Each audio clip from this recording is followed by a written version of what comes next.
pense à l'Argentine, on pense au tango, à Lionel Messi, à Buenos Aires, on pense à Maradona, au maté, au drapeau bleu et blanc, mais on ne pense presque jamais au noir. Et ce n'est pas un hasard. Aujourd'hui, moins de 1% des Argentins se déclarent afrodescendants. Dans les rues de Buenos Aires, comme dans les manuels d'histoire ou les plateaux télé, les visages noirs sont presque absents.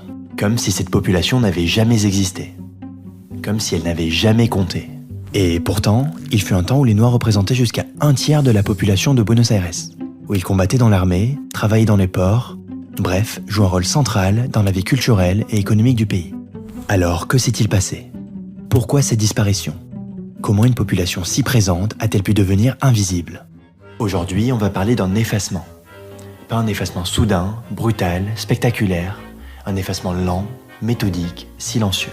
On va parler des Noirs d'Argentine et de la manière dont un pays tout entier a tenté d'effacer leur mémoire.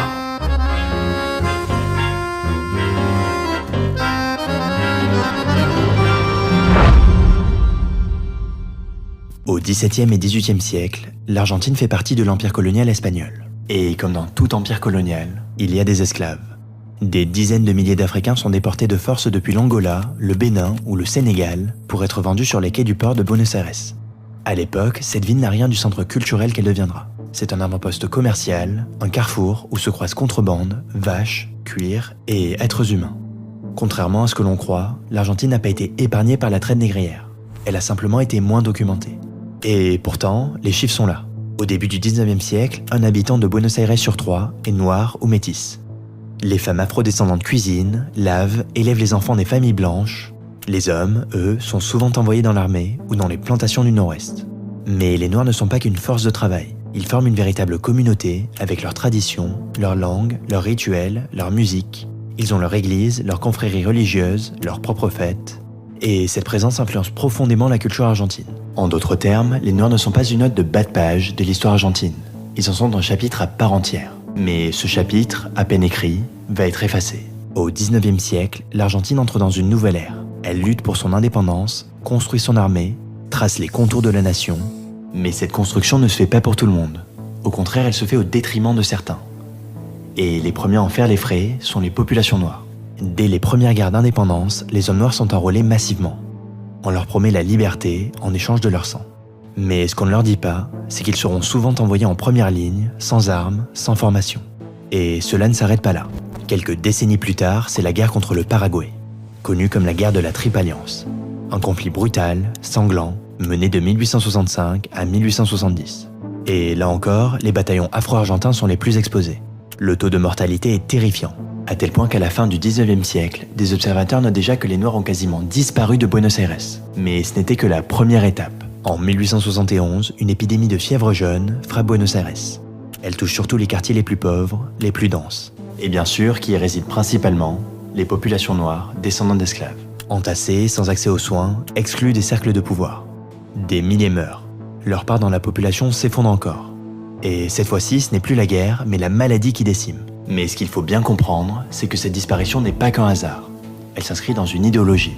C'est une Argentine moderne, européenne, blanche. À partir de la fin du 19e siècle, le pays ouvre grand ses portes à des millions d'immigrés venus d'Italie, d'Espagne, d'Allemagne ou de Suisse. Ils sont encouragés, valorisés, installés dans les villes. Et en parallèle, on efface discrètement les Noirs du paysage. En 1887, la catégorie dite nègre disparaît officiellement des recensements. Les derniers Afro-Argentins recensés sont noyés dans des catégories floues, trigueños, métis, blancs. Et puis, si une population ne figure pas dans les statistiques, alors elle n'existe pas, non? L'Argentine se construit une image d'elle-même, celle d'un pays sans passé africain, tourné vers l'Europe, qui se pense plus blanc que le Brésil, plus civilisé que ses voisins.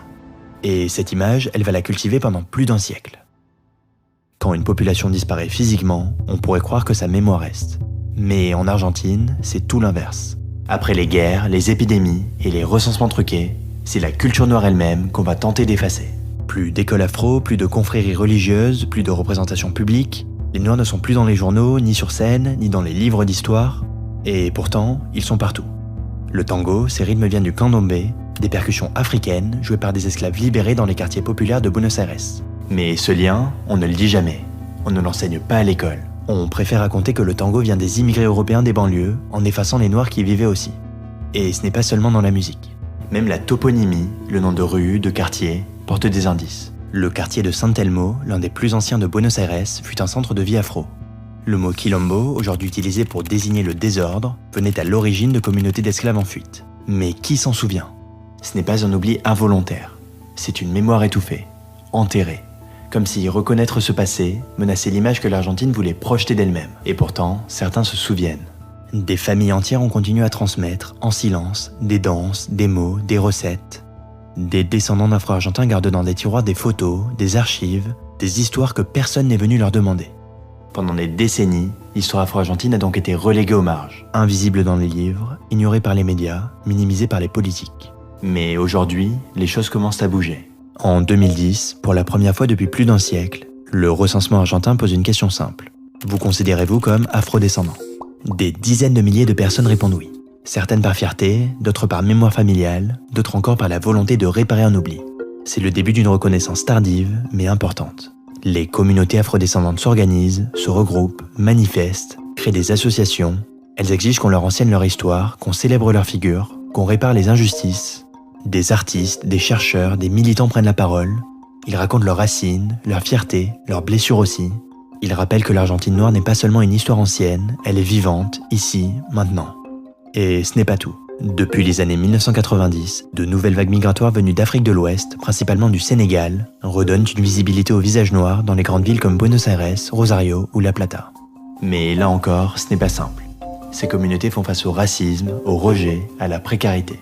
Le regard de l'Argentine blanche sur ses afrodescendants reste souvent teinté d'exotisme, de méfiance ou d'ignorance. Et pourtant, petit à petit, les lignes bougent. Des écoles intègrent l'histoire afro dans leurs programmes, des musées commencent à organiser des expositions, et des jeunes s'affichent fièrement comme afro-argentins. Parce que revendiquer cette histoire, c'est plus qu'une question d'identité, c'est une façon de dire « nous étions là, nous sommes là, et nous méritons d'être vus ».